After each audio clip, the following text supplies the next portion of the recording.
ब्रँडिंगच्या सिरीजमधला हा आपला 6वा व्हिडिओ आहे. बऱ्याच जणांना हेच लक्षात येत नाही की रेस्टॉरंट चालू झाल्यानंतर सोशल मीडिया कसं मॅनेज करावं, किंवा बरेच जण आता मॅनेज पण करत नाही, काम देत नाही, कंटाळा करतात. पण आज सगळा सेल्स जो आहे तो सोशल मीडियावरती अवलंबून आहे रेस्टॉरंटचा एकंदरीत जर बघायला गेलं तर. याच्यामध्ये तुमच्या महिन्याला एक 15 ते 20 व्हिडिओ तरी कमीत कमी पडल्या पाहिजे.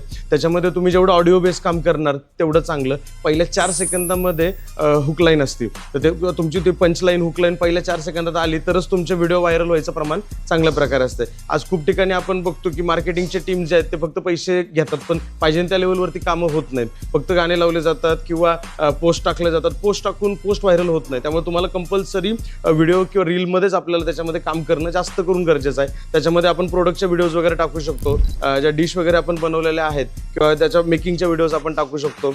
तुम्हाला काही ऑफर सांगायची आहे, तुम्ही काही केटरिंगमध्ये काम करतात, या सगळ्या गोष्टी ज्यावेळेस तुम्ही सोशल मीडियाच्या माध्यमातून सांगणार त्याच वेळेस त्या लोकांपर्यंत पोहोचणार आणि त्यानंतरच तुम्हाला ऑर्डरचा फ्लो जनरेट होणार. तर त्यामुळं तुम्ही ज्यावेळेस रेस्टॉरंट चालू करताय तर 200% तुम्ही डिजिटल मार्केटिंग आजच्या डेटला करणं भागच आहे. त्यावरतीच तुमचा पूर्णपणे सेल हा अवलंबून असणार आहे. अशाच ब्रँडिंग सिरीजच्या पुढच्या व्हिडिओ बघण्यासाठी आपल्या पेजला फॉलो करायला विसरू नका.